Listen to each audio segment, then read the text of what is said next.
ada yang istirahat tidur. Mana? Lagi begini. Oh iya itu ya. Iya. Katanya mempertahankan. Ternyata iya masih bisa orang beraktivitas buka lahan. Jangan sampai si lutung Jawa ini hilang dari Muara Gembong.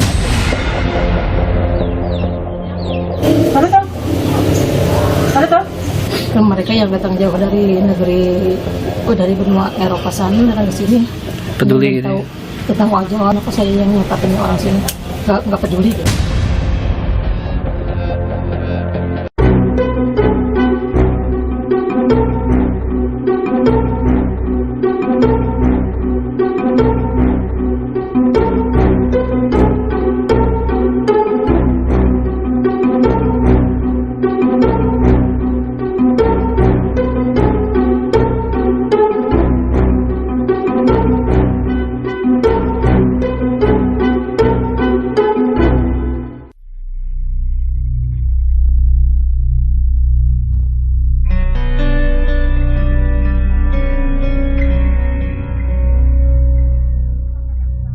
Alam Muara Gembong sedang sakit.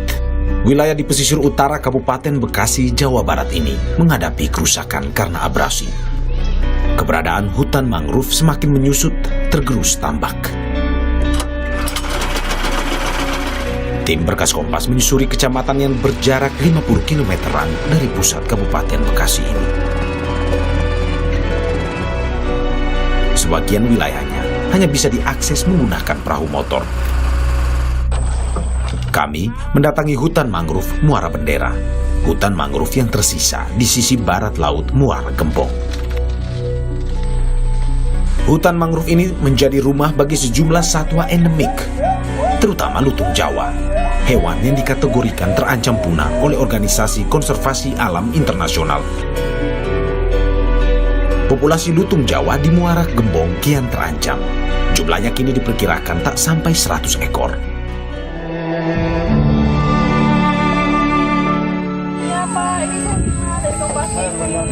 Beruntung, jauh di dalam hutan mangrove Muara Bendera, ada orang yang sangat peduli terhadap keberadaan lutung Jawa. Adalah Daman, warga asli Muara Gembong yang selama 12 tahun hidup menyendiri di hutan mangrove, menjaga habitat lutung Jawa. Kenapa Bapak sebegitu maunya? Awalnya kenapa Pak?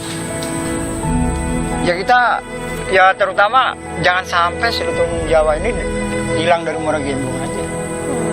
Terutama di kawasan Muara Bendera lah gitu. Kita kan dari kecil kan di sini tinggal. Saya kan dulu kan melihat lutung Jawa itu asal buka belakang rumah langsung kelihatan. Sekarang hutannya nggak ada, makin berkurang. Akhirnya si lutung Jawa kan semakin menjauh. Sejak kecil hidup berdampingan dengan ekosistem mangrove, Daman tak rela jika lutung Jawa punah. Tuh, ada yang istirahat tidur. Mana tuh? Pohon tuh, yang kecil lagi begini. Oh iya itu ya.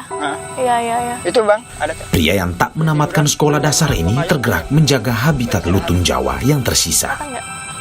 Dari sini dah. Kalau dibandingkan dulu zaman Pademan kecil, populasi dari lutung Jawanya sendiri seperti apa Pak? Lebih banyak? Lebih banyak dulu lah. Lebih banyak. Kawasannya juga yang nggak ada hutannya gitu. Karena kan kebanyakan dibikin tambak tuh.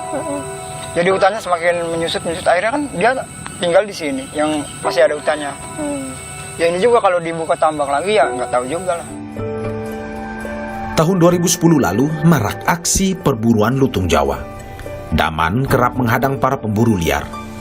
Ia tak gentar berhadapan dengan orang-orang bersenapan. Banyak kepura-puraannya. Saya tanya, kamu mau cari apa? Biawak Bang katanya. Kata dia tuh. Pas kan kebetulan kejadiannya di depan gubuk tuh. Oh depan gubuk Bapak itu ya? Si lutung dan si monyet itu lagi kumpul, lagi istirahat. Si temennya nyamperin saya tuh yang botas. Saya bilang, nyari apa Bang? Nyari biawak katanya. Bang, pas ngeliat lutung sama monyet, kenapa dia bidikan senapan itu ke atas? Kan nggak masuk di akal. Saya bilang, di sini nggak ada biawak. Saya bilang, nggak ada burung. Kok nembaknya itu? Wah, saya bilang, kamu bukan nyari biawak. Nyari ini, saya bilang, apa? Lutung sama monyet, saya bilang. Saya pegang tasnya itu, ada isinya. 1 ekor itu. Ya saya kalau di sini kan udah namanya kawasan udah dilarang semua berburu ya. Jadi saya larang terus walaupun yang nyari burung apa. Pernah ada bentrok nggak Pak? Ya ada sih selisih antara benturan sedikit-sedikit lah emang yang ngeyel gitu. Itu kadang-kadang dia debat adu omongan lah gitu. Omongan Iya. gitu ya. 12 tahun lalu, Daman memutuskan tinggal di hutan untuk memudahkan pemantauan. Ia membangun gubuk kecil di tengah hutan.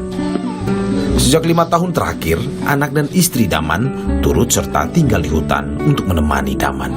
Ada pramuka kemarin hari Sabtu. Pak, Dia mendukung. Bahkan yang ngajak diam di sini dia. Dia juga sama peduli. Peduli sama satwa juga ya. Bahkan kalau ada yang ngambil apa dia tuh marah-marah istri saya itu. Ya itu bahkan ada yang burung hantu ditangkap aja sama warga sekitar.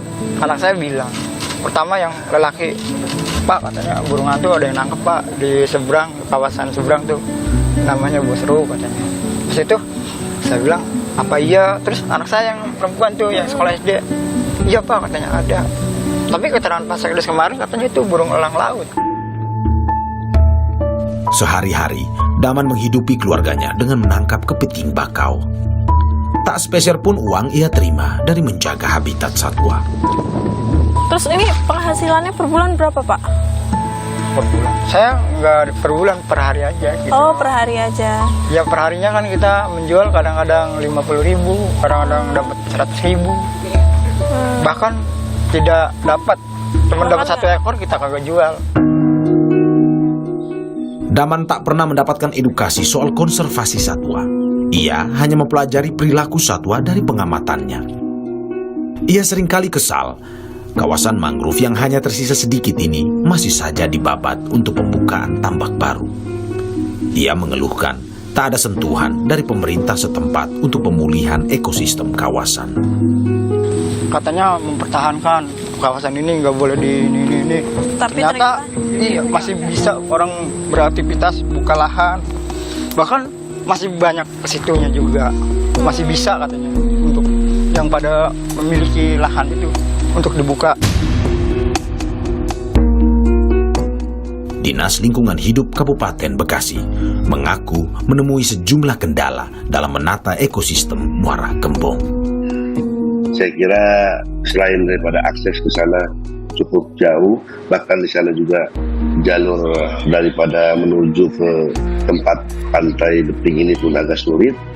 Nah ini tentu barangkali menjadi satu hambatan buat kami. Tentu kami juga terus sering berkonsultasi dengan unsur Kementerian KLHK, karena memang keterbatasan daripada kewenangan yang ada di DLH Bekasi pun ini tentunya tidak sampai sejauh itu, Mbak. ngapain? Buat ngulantungan di sini, ngulantungan atau kemana-mana? Nggak ada yang bilang seorang gila gitu ya kan? Owa Jawa ada di hutan nggak mungkin mati katanya.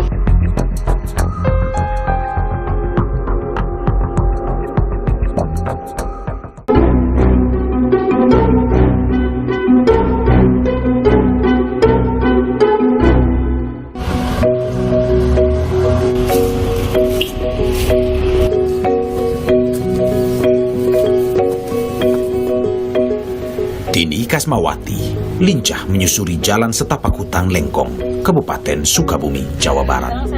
Dengan penglihatan yang kabur, Tini mengandalkan tongkat dan ingatannya dalam menentukan arah. Udah 5 tahun. Katarak merenggut penglihatan wanita 50 tahun ini sejak 6 tahun lalu. Beruntung, ada orang baik yang memberinya sebuah tongkat trekking untuk membantunya berjalan. Perjalanan Tini menembus hutan Lengkong bukan tanpa alasan. Sudah 8 tahun, ia rutin keluar masuk hutan untuk menemui sahabat-sahabatnya, owa Jawa.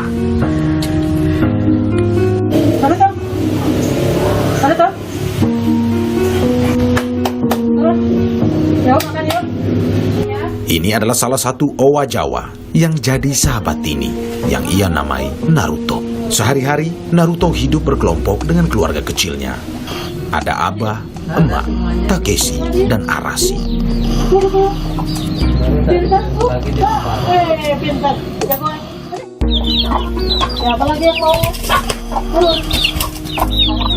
Perkenalan pertamanya dengan primata endemik Pulau Jawa ini tak disengaja.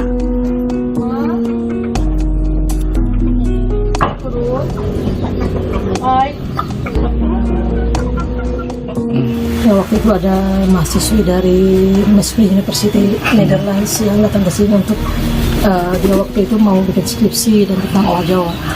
Dari situ saya ngantar dia selama beberapa hari di hutan, dan selama di hutan itu saya bertanya kenapa owa Jawa ini dijadikan sebagai itu bahan skripsi, apa istimewanya owa Jawa itu, saya bertanya.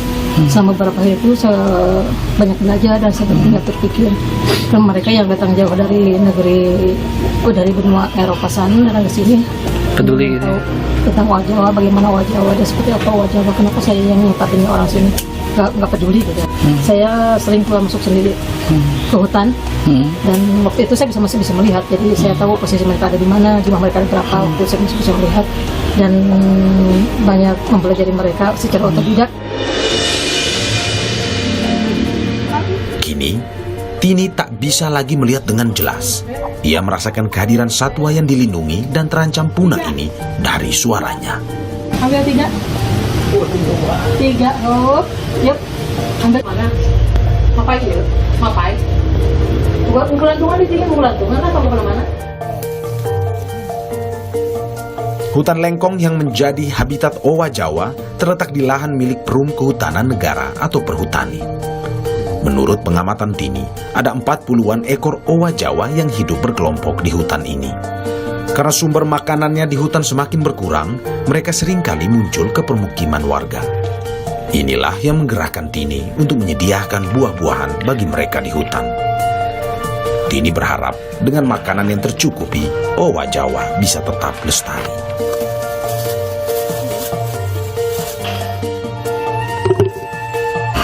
Ini binatang yang sangat spesial menurut saya sendiri, selain habitat mereka tinggal sedikit ya. Dan habitat terbesar ada di wilayah Lengkong. Di Indonesia. Mereka disebut binatang setia itu karena mereka binatang spesial itu karena mereka tidak menikah dengan saudara sendiri, jadi kecenderungan untuk berkembang biak lebih cepat itu sulit. Setiap masuk hutan, Tini sedikitnya membawa 10 kg buah untuk Naruto dan kawan-kawan. Saya peduli dengan mereka, saya merasa iba juga dengan mereka. Mereka tinggal di sini, sementara di dalam mahoni ini memang ada pohon sempur ya, sama pohon kiara. Cuman kalau hanya segitu aja, sehari aja satu pohon itu bisa habis oleh mereka berlima. Naruto, apa? Selain memberi makan, Tini juga memantau keberadaan owa agar terhindar dari perburuan. Naruto.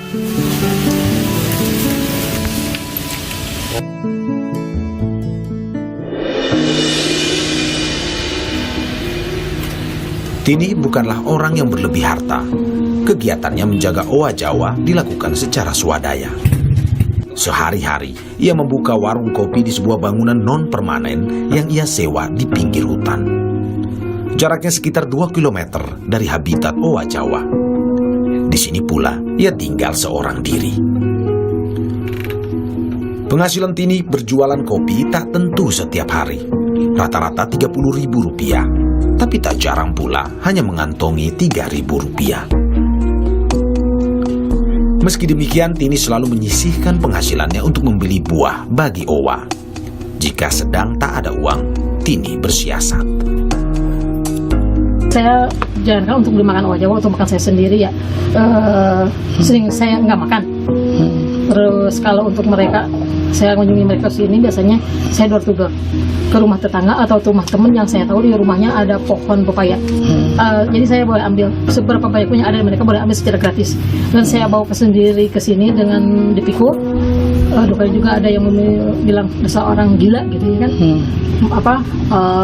Owa Jawa ada di hutan nggak mungkin mati katanya. Tini tak gentar. Ia banyak belajar seiring waktu. Salah satunya bagaimana memperlakukan owa agar mereka tak kehilangan sifat alamiahnya.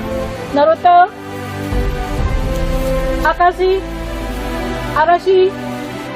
Ia perlahan melepas kebiasaan memberi makan setiap hari agar owa tak bergantung padanya. Satu hari ibu mengeluarkan uang untuk membeli pisang 10 Kalau kilo. saya beli di warung itu 5.000 per kilo. Pada Jumat saya datang ke sini untuk bertemu dengan mereka dan mengecek jumlahnya dan memberikan mereka makan. Tini juga perlahan memberikan pemahaman kepada warga yang tinggal di sekitar hutan untuk turut menjaga owa Jawa. Wah, apa yang saya lakukan ini bukan hanya untuk kepentingan saya, tapi untuk kepentingan demi terlindungi satwa atau primata langka Indonesia yang saat ini mungkin hanya di Jawa Barat adanya ya. Cita-cita saya ingin memiliki lahan konservasi yang tadi tempat saya ngasih makan itu. Nah, itu yang saya cita-citakan bisa saya miliki. Saya tanam di buah-buahan. Mungkin setelah buah-buahan yang saya tanam produksi, itu saya nggak lagi harus datang ke sini memberikan mereka makan. Paling sekedar mungkin datang ke sini sekedar mengontrol mereka, apakah mereka tetap dengan populasi yang aman. Balai Besar Konservasi Sumber Daya Alam Jawa Barat mengaku telah mendengar apa yang dilakukan Tini untuk menjaga owa Jawa. Bu Tini berinisiatif untuk ngasih makan, padahal sejatinya namanya owa Jawa itu ada di habitatnya, itu lebih baiknya tidak dikasih makan. Kenapa begitu? Karena itu akan merubah perilaku owa itu sendiri. Makanya yang kita pedulikan sebenarnya masalah lingkungannya, perbaiki saja habitatnya, tempat hidupnya. Guna menjaga populasi owa Jawa di habitatnya, BBKSDA mengklaim telah berkoordinasi dengan perhutani untuk memantau primata tersebut. Kami melakukan di Lengkong itu karena memang itu wilayah kerjanya Perum Perhutani, kawasan hutan Perum Perhutani. Kami koordinasi saja. Ketika dari pantauan Perum Perhutani tidak ada laporan ke kami, itu biasa bukan kita abaikan, tapi kita tetap pantau informasi itu. Meski demikian, tak ada pendampingan yang diberikan kepada Tini bagaimana seharusnya menjaga satwa liar di habitatnya.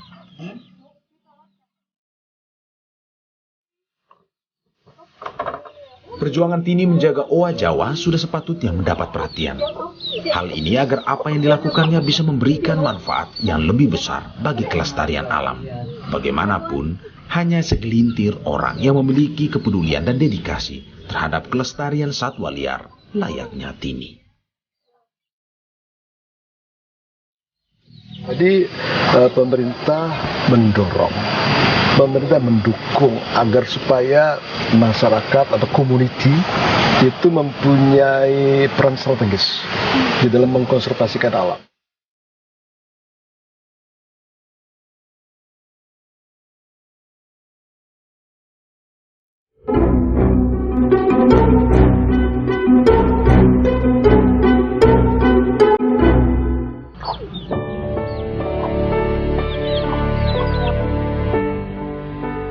Daman dan Tini menjadi contoh para pejuang lingkungan yang berangkat dari kegelisahan melihat kondisi alam.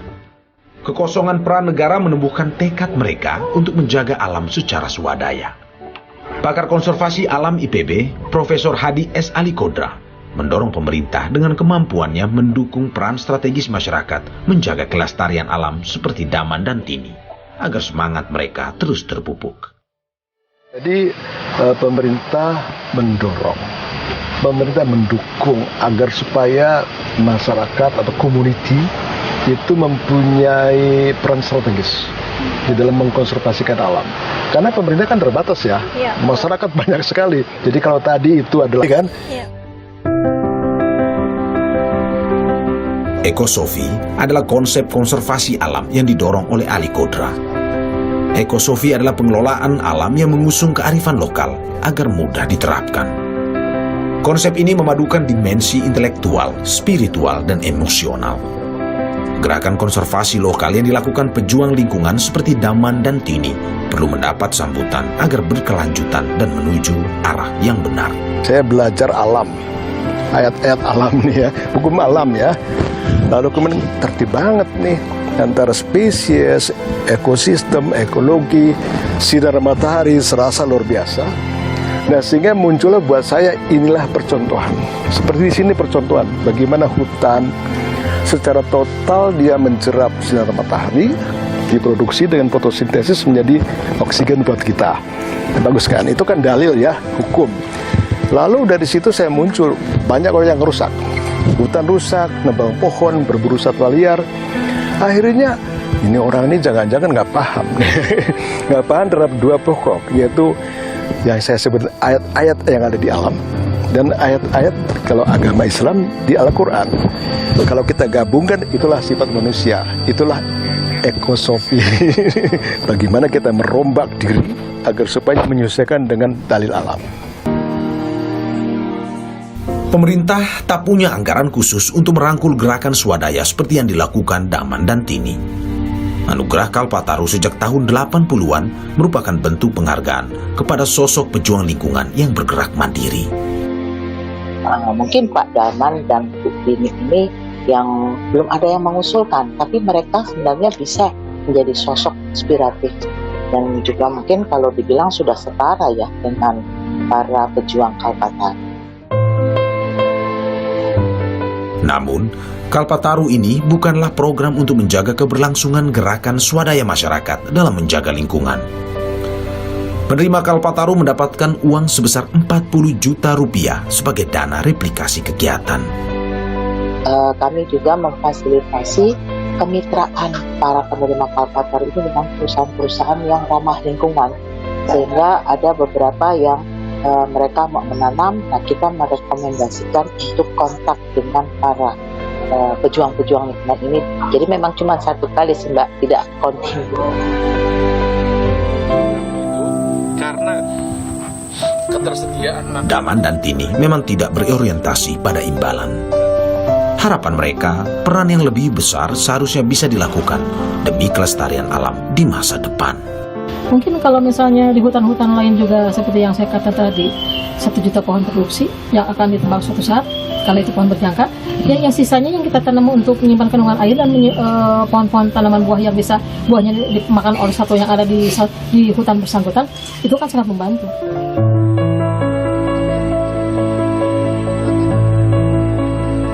Janganlah udah sekarang mah, karena satwa udah dilindungi.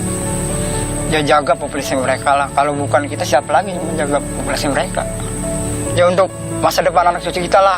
Nanti jangan sampai si lutung Jawa ini tinggal nama doang.